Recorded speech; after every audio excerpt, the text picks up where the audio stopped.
कौम लूत, जिन्होंने दुनिया में सबसे पहले हमजिन्स परस्ती की इब्तिदा की। कौम लूत की तरफ शैतान ने किस औरत को भेजा था? उस औरत ने ऐसा क्या किया जिसे कौम लूत की औरतें भी एक नए गुनाह में मुब्तला हो गईं? लाखिस कौन थी और इसने कौम लूत की औरतों को क्या सिखाया था? शैतान अल्लाह का नाफरमान और बनी आदम का सबसे बड़ा दुश्मन है, जो मुख्तलिफ तरीकों से लोगों को धोखे और फरेब में मुब्तला करता रहता है और उन्हें वर्गलाता है। कुरान और हदीस के मुताल्ला से पता चलता है कि शैतान सिर्फ एक मखलूक नहीं है, बल्कि इब्लीस की एक पूरी नस्ल है और इसके बेहिसाब औलाद हैं। कुरान मजीद में शैतानी ज़ुर्रियत का जिक्र मिलता है, जो शैतान के चीले और इसके कामों में इसके मददगार और माविन है। बयान किया जाता है कि शैतान की कई औलादें हैं, जिनमें विल्हान नमाज और इबादत में वसवसे डालता है, मुस्तदफ लोगों में अफवाह फैलाता है, वसम घर वालों में लड़ाइयां लगवाता है, मर्रह गाने बजाने के गुनाह को आम करता है। और इस तरह इब्लिस के कई बेटे और पोते हैं जो मुख्तलिफ कामों पर मुकर्रर हैं। शैतान की इन औलादों और ज़ुर्रियत में एक नाम लाकिस का है। लाकिस दरअसल शैतान की बेटी है, जिसे इब्लिस ने एक खास काम पर मुकर्रर करते हुए कौम लूत की तरफ भेजा था। कौम लूत दरअसल तारीख की एक ताकतवर और मालदार कौम थी, जो जॉर्डन के इलाके में आबाद थी। यहाँ सरसब्ज और शादाब वादियां थीं, जिनमें सदोम और गमोरा के नाम से दो इलाके आबाद थे। इब्लिस ने अहले सदोम को इस तरह गुमराह किया कि शैतान एक दिन इंसान की सूरत में सदोम के लोगों के पास आया और उन्होंने उन लोगों को आपस में मर्दों में शहवत करना सिखा दिया। उन लोगों को ये बुरा अमल बहुत पसंद आया, इसलिए ये लोग आहिस्ता आहिस्ता इस अमल के आदी बन गए और वो रोजाना बदफैली करने लगे। यहाँ तक कि अगर कोई मुसाफिर सदोम के इलाके से गुजरता तो ये लोग उन मुसाफिर मर्दों को भी पकड़ लेते और उन्हें अपना शिकार बना लेते। वक्त गुजरते गुजरते ये लोग इस गुमराही के गड्ढे में गिरते चले गए और ये लोग औरतों के बजाय मर्दों और लड़कों से जिना करने लगे और औरतों की तरफ उन्हें कोई रगबत न रही और खुले-आम इस अमल को शहर के चौक चौराहों पर किया जाता था। उनकी हर महफिल में मर्दों का रक्स और उनके साथ अय्याशी और जिना करना उनका दस्तूर बन चुका था। अल्लाह ने उनकी तरफ अपने बंदे और नबी हजरत लूत को भेजा, जिन्होंने अहले सदोम को इस गंदे अमल से तौबा करने को कहा और फरमाया, क्या तुम लोग वो बेहयाई करते हो जो तुमसे पहले इस जमीन पर किसी ने नहीं किया? तुम मर्दों के पास जाकर अपनी ख्वाहिश पूरी करते हो और अपनी औरतों को छोड़ देते हो। तुम लोग हद से गुजर चुके हो। लेकिन कौम लूत पर इन वज़ो नसीहत का कोई असर नहीं हुआ। वो उल्टा हजरत लूत के खिलाफ हो गए और उन्हें मजबूर करने लगे कि तुम इतने ही नेक और पाक हो तो इस बस्ती से निकल जाओ। अहले सदोम का मर्दों से जिना करना और बदफैली सिर्फ एक गुनाह ही नहीं था, बल्कि इस अमल से वो खुदा के बनाए हुए खानदानी निजाम को तबाह बर्बाद कर रहे थे और ऐसे संगीन जुर्म की इब्तिदा कर चुके थे जिससे अफजाइश नस्ल का पूरा कुदरती निजाम बर्बाद हो रहा था।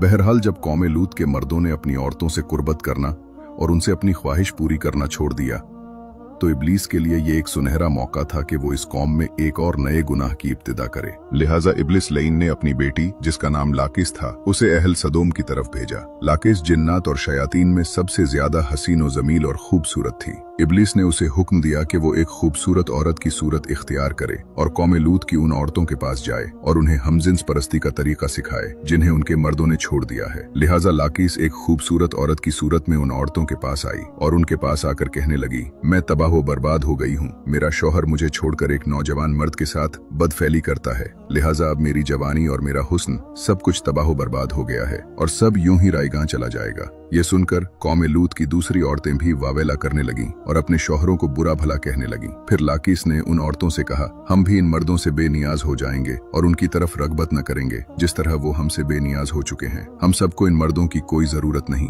हम अपनी ख्वाहिशात को आपस में ही पूरी कर सकते हैं। इस पर उन औरतों ने लाकिस से पूछा कि वो कैसे। फिर लाकिस कौम लूत की एक रईस और खूबसूरत औरत के पास आई और उसके साथ बदफैली की और उन औरतों को औरतों से हमजिन्स परस्ती का शैतानी तरीका सिखाया। इस रईस औरत को ये अमल बहुत पसंद आया, लिहाजा वो औरत सदोम और गमोरा की दूसरी औरतों के पास गई और उन सबको भी इस तरह करने को कहा और औरतों के दरमियान हमजिन्स परस्ती के इस तरीके का आगाज हुआ। जब उन मर्दों ने देखा कि औरतें औरतों के साथ ही अपनी शहवत को पूरी कर रही हैं, तो उन मर्दों ने अपनी औरतों को इस बदफैली से मना नहीं किया। वो खुद भी हमजिन्स परस्ती के गुनाह में मुलव्विस रहे और अपनी औरतों को भी इस गुनाह में शामिल करते रहे। आखिरकार जब कौम लूत की सरकशी और गुनाह हद से गुजरा तो अल्लाह ने उन पर पत्थरों और आग के अंगारों का अजाब भेजा, जिससे उनके जिस्मों के पर्चे उड़ गए। सदोम और गमोरा की 5 बस्तियां बिल्कुल तबाह बर्बाद हो गईं। सदोम और गमोरा और उन इलाकों में होने वाले इस हमजिन्स परस्ती के गुनाह का जिक्र सिर्फ इस्लाम बल्कि तौरात और इंजील में भी मिलता है, जिनमें इन इलाकों यानी सदोम और गमोरा को सिन सिटी कहा गया है। इसके अलावा अगदी सहीफे थे और कदीम यूनानी के तारीखी रिकॉर्ड में भी सदोम के गुनाहगार शहर का जिक्र मिलता है, जिसके मुताबिक सदोम और गमोरा तारीख इंसानियत के वो पहले इलाके थे जहां से हमजिन्स परस्ती यानी होमोसेक्सुअलिटी का आगाज हुआ था।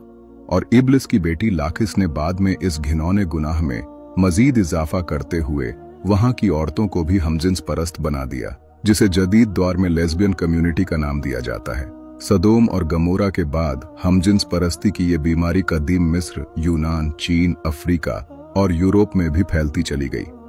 दोस्तों, ये वाकया हमें ये सबक देता है कि हर गुनाह का आगाज शैतान के एक वसवसे से होता है।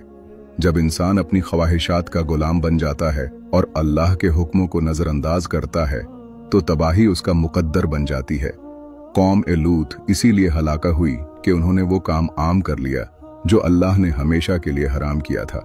आज के दौर में भी ये गुनाह आजादी और तरक्की के नाम पर फैलाया जा रहा है, लेकिन याद रखो, सच कभी नहीं बदलता। जो काम कल गलत था वो आज भी गलत है और हमेशा गलत रहेगा। अपने आप को और अपने घर वालों को शैतान के चालों से बचा कर रखो। अल्लाह हमें सबको हिदायत अता फरमाए। आमीन।